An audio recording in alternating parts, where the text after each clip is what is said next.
Are you looking for the best study opportunity for you overseas? Then don't miss the Uni Abroad IDP Study Abroad Virtual Expo on Monday, 12th October from 10 a.m. to 8 p.m.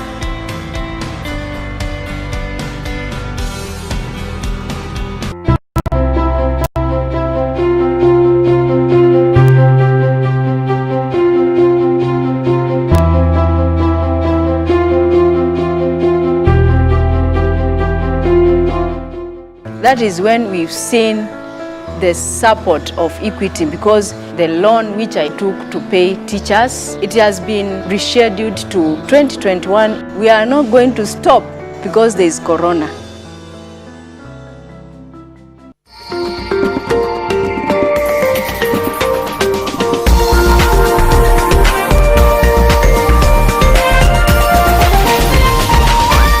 This is NTV.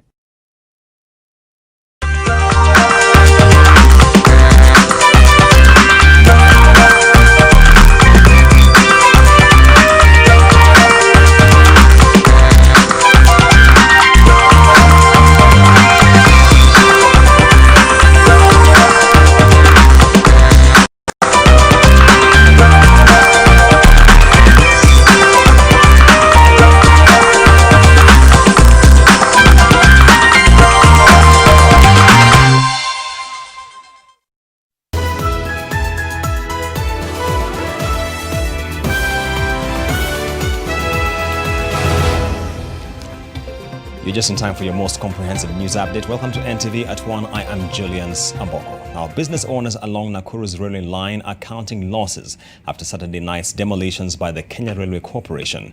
This follows the expiry of a 90-day eviction notice structured to pave way for the renovation of the Nakuru-Kisumu railway line. Bridget Ngana joins us live from the site with the latest. And Bridget, how many are actually adversely affected by this situation? Well, Julians, I really haven't had what exactly you've asked for. Right now, there were 2 tear gas canisters just thrown within the vicinity that we are standing at. So please bear with me if you see me tearing up or having some sniffles. I'm still inhaling the fumes. I've had to remove my mask because I couldn't breathe properly. But it is a notice that was issued for 2 years now. We do understand that these business owners were aware that when the time came for the government to reclaim its land, they would have to comply. They started yesterday evening, and that is Saturday, by moving some of the bulky material. But by this morning, as early as 1 a.m. this morning, the bulldozers swung into action, and you can see establishments that were still new and some had already even begun expansion processes. They've all been brought down to the ground. It is an initiative by the Kenya Railway Corporation, and they're working hand in hand with the Kenya Defence Forces and also the National Youth Service. It is a process that began with the renovation of the Nanyuki-Nairobi route, and this time round it is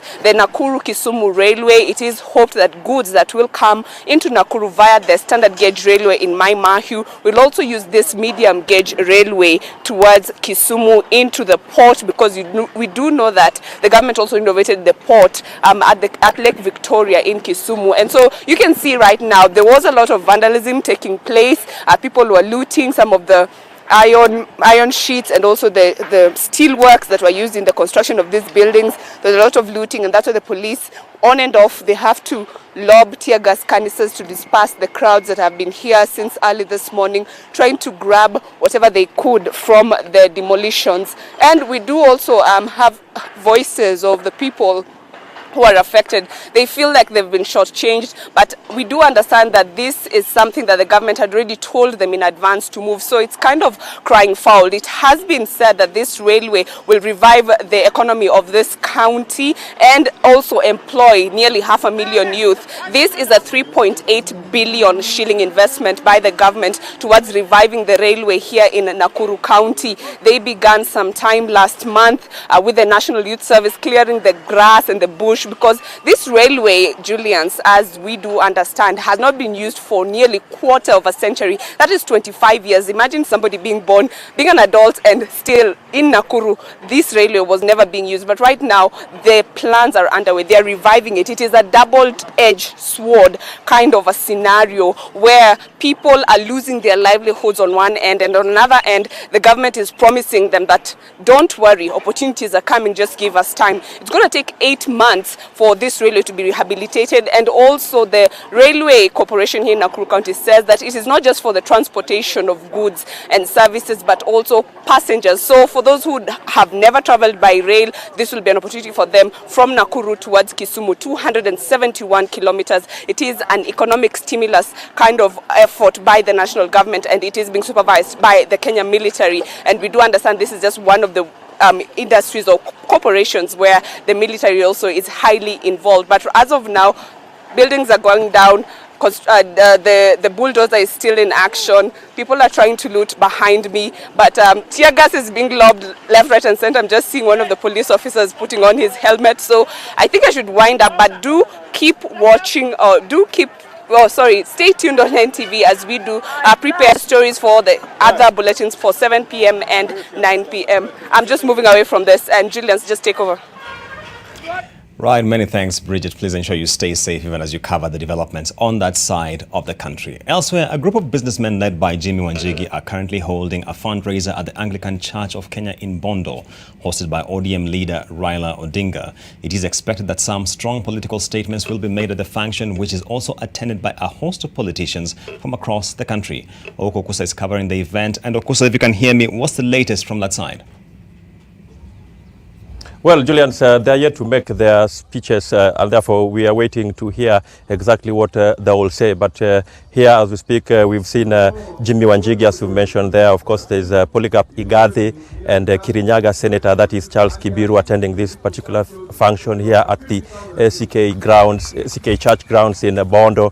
Of course, this is coming hot on the heels of another event yesterday, a big one actually, led by Kikuyu Council of Elders, who led a delegation of 700 people from Mount Kenya, and they fell short of endorsing the former PM for the 2022 presidential race. And of course, speakers in that particular event yesterday, including Maina Commander and Peter Kenneth, said that they will be sort of disappointed in case the former PM will miss from the ballot of 2022. And so we expect that those particular political statements will form the center stage here today at this particular function, which is underway. It's a fundraiser for the church, and of course it's being attended by a host of politicians, of course local and even from other parts of the country. So we'll be here to just listen to what they're going to say at the end of the day. The former Prime Minister, that is Raila Odinga, accompanied by his wife Ida Odinga, also here hosting this particular guests from Mount Kenya and of course Nairobi. We've seen a section of the business community, Nairobi business community, also attending this event here at the SEK in Bondo. Back to you, Julians. Many thanks, Okusa, for giving us that brief. I'm sure he'll be filing a more comprehensive report in the later bulletins. But staying with the political beat, former Cabinet Secretary Mwangi Kiunjuri says the order to curtail public gatherings was meant to tame Deputy President William Ruto as it is applied selectively. Kiunjuri was speaking in Kitengela, where he met a host of members of his service party. NTV's senior political affairs reporter Kennedy Mureithi has the details. Barely a week after the orders by the National Security Advisory Committee took effect, those in the Deputy President corner are feeling the heat. They say the orders are geared to water down their campaigns. The Service Party leader and former Cabinet Secretary Mwangi Kiunjuri says the rules are not conducive for the political arena and only serve to give a section of political players an advantage. If there is a law to be applied, it should cut across, that it should not be discriminative. Today, if you want to invoke the Public Orders Act, it should be invoked to all of us. It should be not a situation whereby other people will take advantage over it. Because I want to tell you today, this order will be followed by those in Tagatanga, but how will you ever know whether somebody in Kireweke is having permit? Deputy President William Ruto was to have meetings in Western Kenya this weekend, but officers commanding police stations in whose jurisdictions the meetings were to be held turned down the request, citing security reasons. Some politicians allied to DP Ruto, who had turned up in Musambweni on Friday to campaign for an independent candidate, were stopped from holding their rally. However, in Bondo, a host of Kikuyu elders were allowed to coronate ODM leader Raila Odinga at his Opoda farm. How do you tell us today that ODM meetings will be having the permission from the OCS or from the district commissioner? It means that this law can be applied in two ways, in a discriminative way, whereby if I think today you are not suitable, you are not in my favor, then I'll disrupt your meeting. And where you are in my favor, you can hold your meetings anywhere you want at any given time. The former cabinet secretary, who was seen as DP Ruto's close ally before he was kicked out of cabinet, says the playing field should be leveled ahead of the 2022 elections. Kennedy Muredi, NTV. And staying with that subject, Machakos Governor Dr. Alfred Mutua has warned against curtailing the freedom of expression as enshrined in the Constitution. Mutua also cautions against the misuse of the recently announced order regarding political meetings. This comes after his tour of Amboko was cancelled on grounds that the request for permission was received late. Pia isitumie nafasi hii ya kuongea kuhusu salama ili pia kunyonga freedom of expression ya wananchi, kwa kuwazuia viongozi wa kisiasa wakienda na kujieleza kwa wananchi. I am doing listening tours. I am not holding public rallies. Mimi naenda nakaa chini kwa soko, nataka wananchi waniambie hao wenyewe ni shida gani ambazo wako nazo na ni nini ambacho mimi kwa uwezo Mwenyezi Mungu na kura mwananchi nikiwa president wa Kenya nitaweza kuwahudumia. Listening tours, kuwasikiza wananchi kwa sababu nchi yetu na shida nyingi. Kwa hivyo ni lazima mimi niwasikize wananchi sasa ndio nijipange na sera zangu na manifesto yangu ya 2022. Interior Cabinet Secretary Fred Matiang'i says the government will not condone politicians keen on spreading hate ahead of the 2022 election. According to Matiang'i, the country risks slipping into the violence witnessed in 2007, now more than before, and it is in the government's responsibility to arrest such cases at the earliest opportunity. He spoke in Nyamira during a Thanksgiving ceremony for the Makairo and Omwobo SDA churches. Nyamira Senator Okongo Omogeni, Women's Rep Jerusha Momanyi, MPs Ben Momanyi of Borabu and Kitutu Masaba Shadrach Moss were also present. Hii kasumba ya chuki. Tumeanza kufundisha vijana wetu sasa, tunapitia mtandao kutusi watu, kueneza chuki. Sasa kila mahali ni sumu. Watu wanatembea kuweka sumu. Wakifika mahali ni kutusi watu wengine, kufika kule kwingine ni kuweka sumu kwa watu. Sasa tumeanza kufundisha watoto wetu hii kasumba ya chuki. Lazima tuchukie watu wengine, tuchukie hawa wako namna hiyo. Tukikaa namna hii tutaharibu nchi yetu. Sisi wote hapa, hata hawa wazee wa kanisa vile wametuhubiria hapa, Mwenyezi Mungu ametupea nafasi na nchi ya amani na nchi ya ajabu. Tumebarikiwa kabisa. Sasa sisi sote tusonge karibu ili tujenge hii nchi. Now, Senate Majority Leader Samuel Pogisio has hit out at the Deputy President for what he says is politicking in the name of empowering youth. Pogisio said this when he attended a peace meeting between communities living in Baringo. Nayoma Sampao has the details. As the national prayers ceremony was held in State House, Nairobi, at Dira in Tiati constituency in Baringo County, a traditional prayer was conducted with the residents being called to pray for peace among warring communities and blessing their national and local leaders. Mafurukana hakuna maana. Ili tuongee, tukae chini tuongee, alafu tumalizane hii maneno ya furukana. The Senate Majority Leader Samuel Pogisho and Tiati Member of Parliament William Kamket attended the traditional ceremony. Pogisho took a swipe at Deputy President William Ruto, accusing him of attempting to overshadow his boss Uhuru. We serve one president at a time. The president of Kenya is Uhuru Kenyatta. Hakuna nafasi ya mtu mwingine kujilete mbele ya Uhuru Kenyatta na kutaka kumpita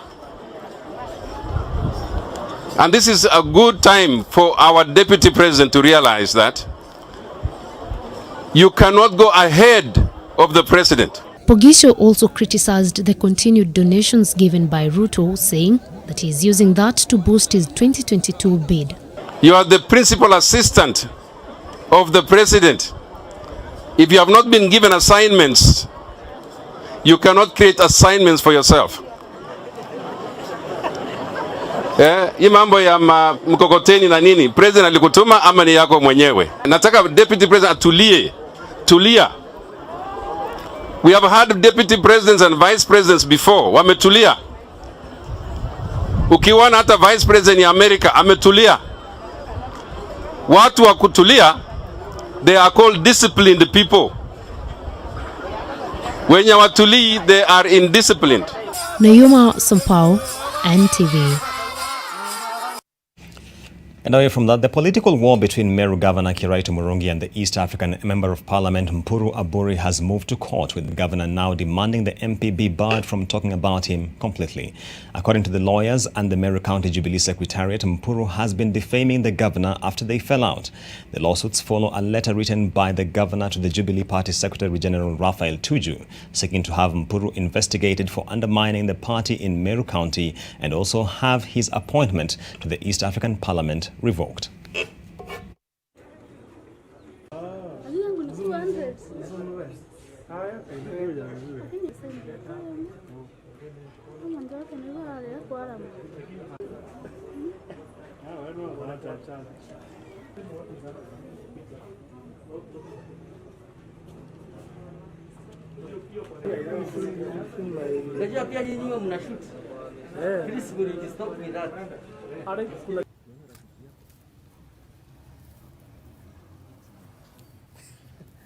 Our client is suing Honorable Mpuru for insults, for calling our governor a thief, and for uttering other words which are defamatory in nature. And we are seeking damages, both general and aggravated. We are also seeking to restrain Mpuru from continuing to utter defamatory words against our client. We have decided to go to war with those forces of retrogression. That's a first step, and we are ready to take many more to court. We are ready to seek redress through civilized means, through the courts, and Mpuru is the first such case. We are not reckless, and therefore it is about time we singled out one individual to make him pay for his sins. For every shilling, yes, we are going to match it with Andorra. For every shilling that he places on the table, we are going to match it with Andorra. Time for foolishness, time for chest thumping is gone in Meru once and for all. Now let's talk about the academic calendar. With less than 24 hours remaining for the resumption of physical learning in schools, leaders are faulting the Ministry of Education for failure to put in place all measures needed to keep the pupils, teachers and support staff safe from COVID-19. Nambale Member of Parliament Bunyasi Sakwa is asking Professor George Magoha to enable schools protect their pupils by providing the necessary material, especially in the areas of the country that are experiencing various infrastructural challenges. Professor Magoha kila siku akitoa sometimes anatoa ushauri, lakini mara nyingi anatoa amri inayosema msipotengeneza shule iwe tayari kulingana na masharti ya Wizara ya Afya hamtafungua.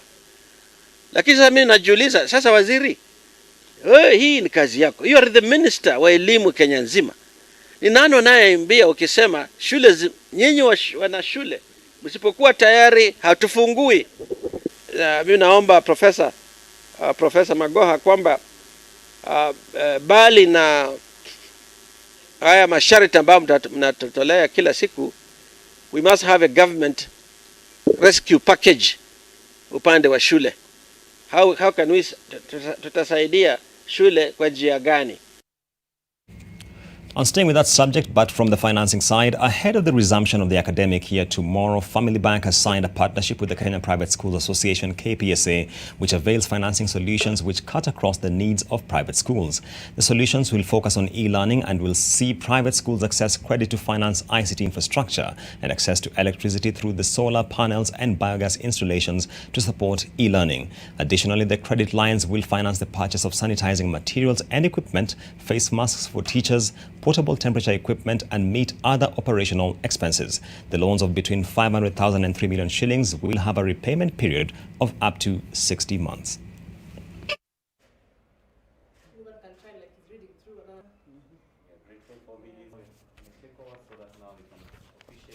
The facilities will be advancing to them.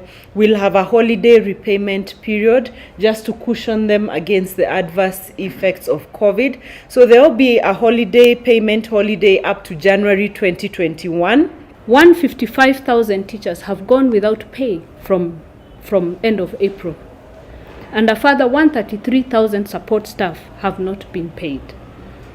The sudden loss of livelihoods for nearly 500,000 Kenyan professionals, teachers, trainers, graduate teachers, and other skilled and unskilled workers in the sector have brought schools to their knees.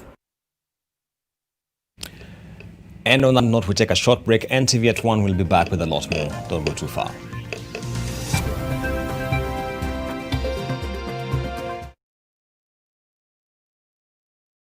Jack Bogosian, you're on the air. Why did you quit?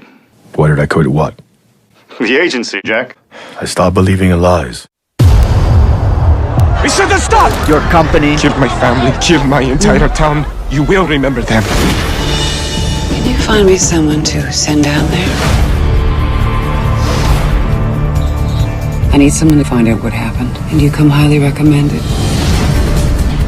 I want the world to know the wrong that was done. There is $1 million for you to make this disappear. I believe they're worth $1 million each. All we can do is search for the truth and defend it.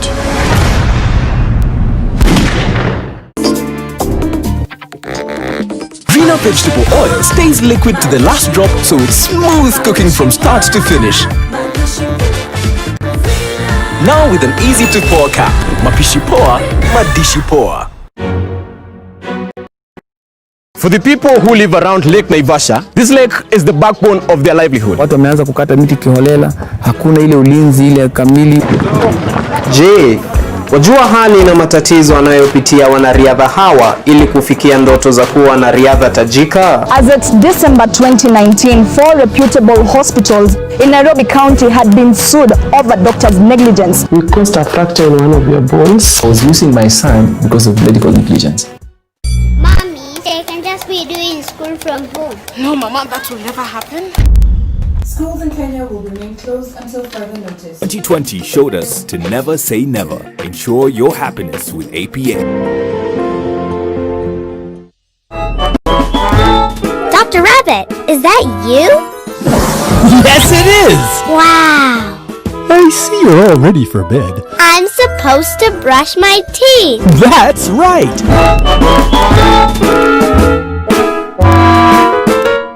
You're really becoming a brushing pro. Thanks. I have a good teacher.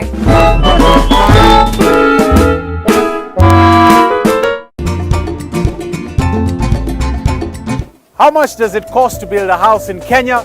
This week we have architect developer Edward Mugo tell us more on this. Whatever you have in your mind matches your pocket and matches what is done on site. QS Sasha Mutai on costs. And as I said, don't cut corners, cut the cost, and then use the QS. And of course, engaging a good interior designer to do your finishes with Sheba. We make sure that a space is safe, functional, and aesthetic for your client. Oh boy, do we have a good one. Catch the show this Sunday at 5:30 p.m. on NTV. Did you know that you can join Safaricom Sacco? Membership is open to individuals, and corporate employees can also be enrolled on checkoff. As a member, you save and enjoy affordable loans at favorable interest rates and mortgage facilities. Safaricom Sacco, empowering you.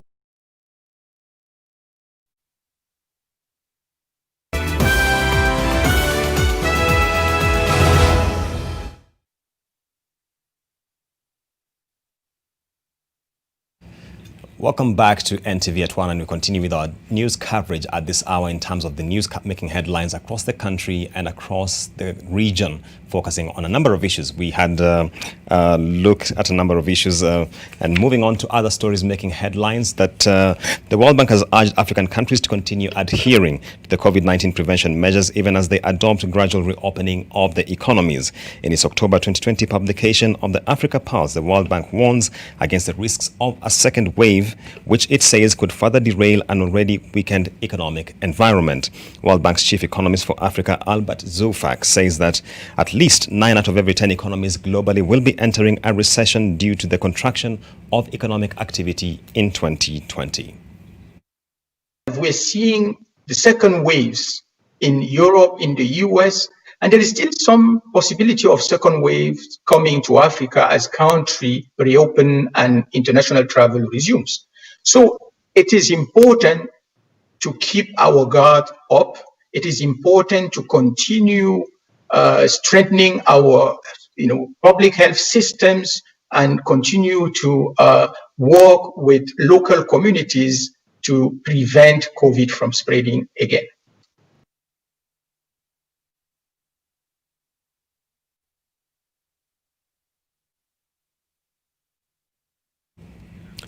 And away from that, residents of Cheptais area of Mount Elgon in Bungoma County are urging the government to allow them to harvest the crop they had planted in parts of the forest before the forest is fully reclaimed and gazetted as forest land. The Western Kenya Regional Officer of the Kenya Forest Service says that over 25,000 hectares have been illegally encroached and that those affected by the operation to flush out illegal encroachment will not be allowed back. Families that survived the first phase of a government operation to remove those living within the Cheptais forest complex continue with their daily chores. But even so, the KFS officers say that soon enough, the area will be cleared of any human activity to allow for replanting of trees. Already, 7,000 hectares of the affected land has been reverted back to government. About 300 families were removed from the forest, and currently they are resettling outside the forest. And almost 600 to 500 structures were put down. And the other point also to note, the operation is conducted fully under adherence of human right. The community here seeks time to clear off their crop that they say will be ready for harvest soon. Serikali itusaidie tutoe mazao yetu kwa sababu tulikuwa tumeshapanda na hatukujua kwamba kama haya yatatokea, lakini tungeomba serikali tupe muda tuweze kutoa vitu ambayo kwa shamba. Kwa vile tumeathirika sana kwa ajili ya operation hii. Tumeumia sana, yani tunaona ya kwamba ukienda ni mbio. Sasa ukienda unakuwa na wasiwasi. Tulikuwa tunategemea hapa msituni. Tunajua kwamba msitu tumekuwa tukienda hapo kwa sababu ya kutafutia familia. Na mwaka huu tulikuwa tumepanda mahindi. Operation ikakuja ikatupata kama vyakula viko shambani.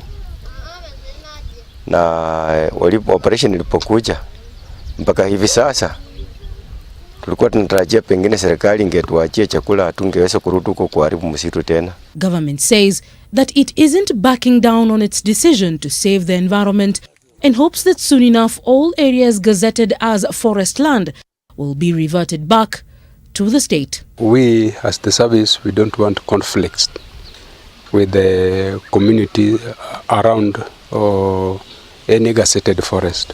So before the end of the year, a team from Kenya Forest Service headquarters and government surveyors will come on the ground and do their alignment. So it is just a matter of time. Leila Mohammed, NTV. And elsewhere, the government has bought 91 acres of land in Mikanjuni, Kilifi County. The land will be used to settle squatters in the area so as to end the protracted land disputes. The property, which belonged to a private developer, will be allocated to all registered squatters in the area. Lands Cabinet Secretary Farida Karunei, who was speaking in Kilifi, said that President Uhuru Kenyatta is expected in the area next month to issue title deeds. Karunei also urged residents not to sell their lands at the same time, warning cartels against intrusion into property. Angalia wako hapa kuweza kujumuika pamoja nasi na kuweza kuungana, wakaenda wakapona mgaro na tukashukuru kwa sababu majibu.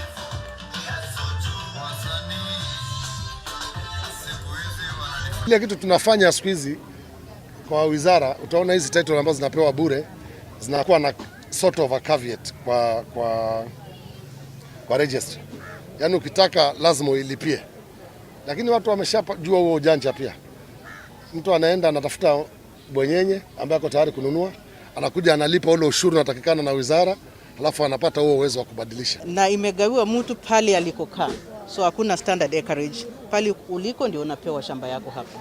Tutajaribu ku make provision ya barabara, passageways na small public spaces.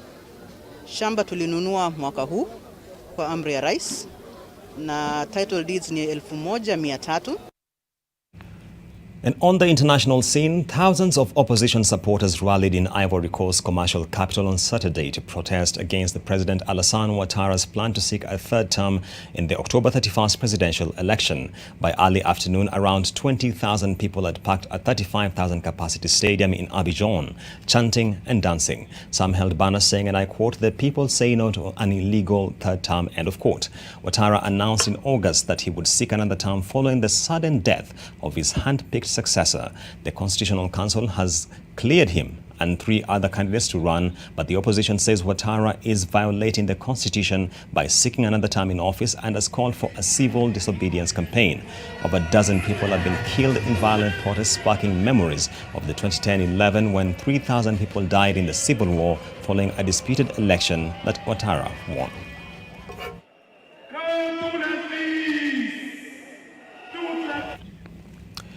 A British-born Italian teenager who dedicated his short life to the spreading of the faith online and helping the poor is set to become the first millennial saint after he was beatified by Catholic Church on Saturday. Carlo Acutis, who died of leukemia in 2006, aged 15, was placed on the path to sainthood after the Vatican ruled that he had miraculously saved another boy's life. The Vatican claims he interceded from heaven in 2013 to cure a Brazilian boy suffering from a rare pancreatic disease. According to his mother, Antonia Salzano, while he was alive, his zeal for the Lord drove him to make a website on miracles. He would also use his savings to buy sleeping bags for the homeless people, and in the evening he bought them hot drinks. The millennial's remains are lying in Assisi, Italy.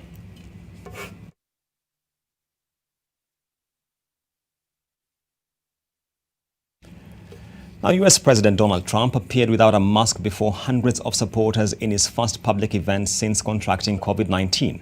From a balcony at the White House, Trump told his supporters that he believes the coronavirus will be defeated through the power of the American spirit, science, and medicine. Although most people were wearing their masks, there was little to no social distancing at the event. This comes after Trump was diagnosed with COVID-19 on the 2nd of October. His physician, Dr. Sean Conley, however, declared that the president is no longer contagious yesterday. Meanwhile, former Vice President Joe Biden says that he will accept the outcome of the upcoming election set to take place in November. I want you to know our nation's going to defeat this terrible China virus, as we call it. And we're producing powerful therapies and drugs, and we're healing the sick, and we're going to recover, and the vaccine is coming out very, very quickly in record time. As you know, it's coming out very, very soon. We have great companies doing it, and they'll be distributing it, and we will through our military very, very rapidly.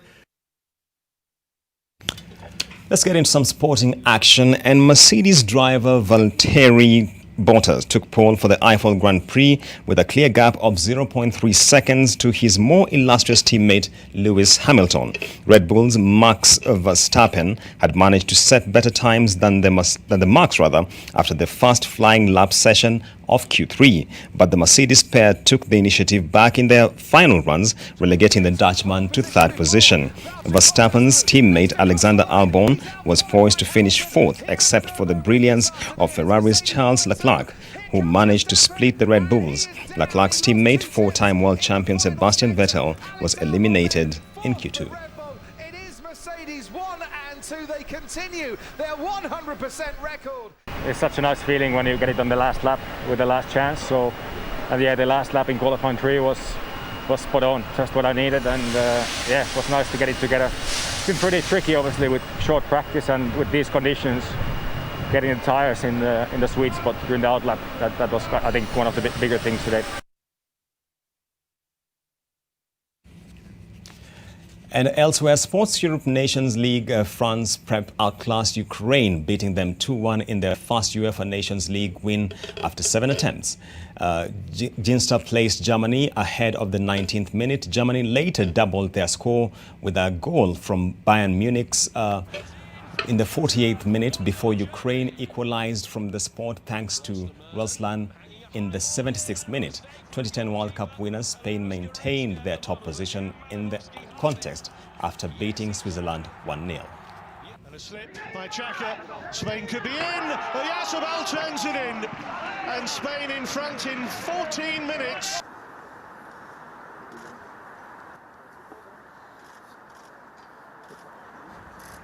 And that takes us to the close of NTV at 1. Enjoy the rest of your viewing.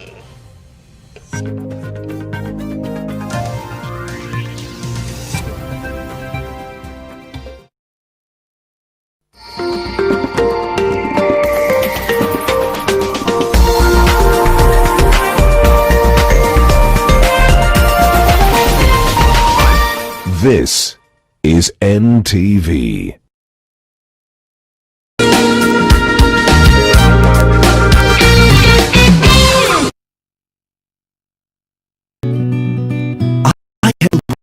Women find independence by training them in fish farming. It's tough on my back, joints, and can cause headaches.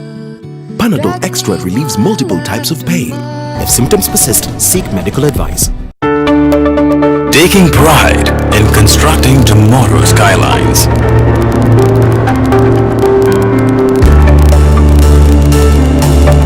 Adding strength to Kenya's landmarks. Presenting the power for specialized constructions. Cementing the nation's future.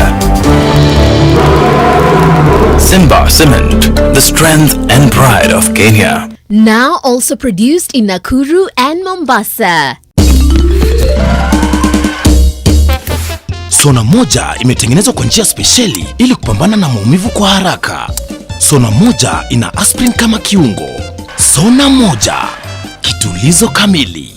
Maumivu yakizidi, pata ushauri wa daktari. Guys, you cannot miss. Remember the promotion is lasting for how many days? 6 days. Because it's such a 75-inch, 65-inch, and you can feel free to choose from any of these big TVs that you have in this city. Mbona mimi ningekuwa wewe, hii TV ya 75-inch, ingekuwa gari, imeshaanza kupiga kelele, kupiga TV.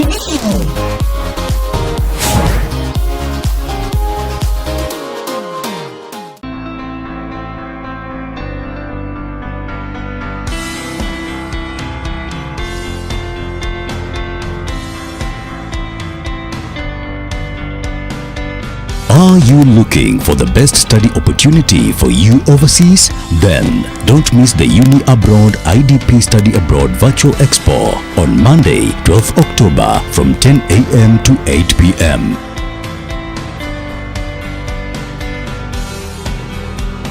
Every time Gran arrives, she always has a small reward for her. I made this for you today. Ah, thank you, my baby. It's so beautiful. Wow! She's happy, and I trust it because it's made with milk and other carefully controlled ingredients. without any colorings or preservatives. Care has been taken to make it. I love to see her happy because it meets her taste and fantasy. Kinder Joy, my trust, their joy.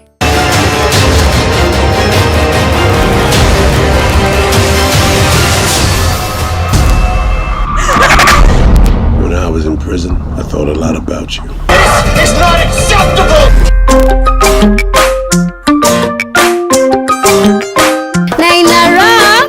We know you love milk, and now there is milk that loves you. With Gold Crown lactose-free milk, you can enjoy the richness of natural cow's milk without any of the digestion discomfort. Gold Crown lactose-free, milk that loves you.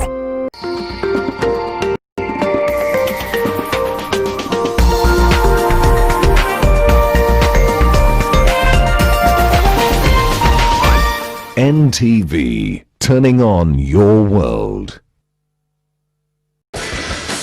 The following program has been rated GE. It is therefore suitable for general family viewing.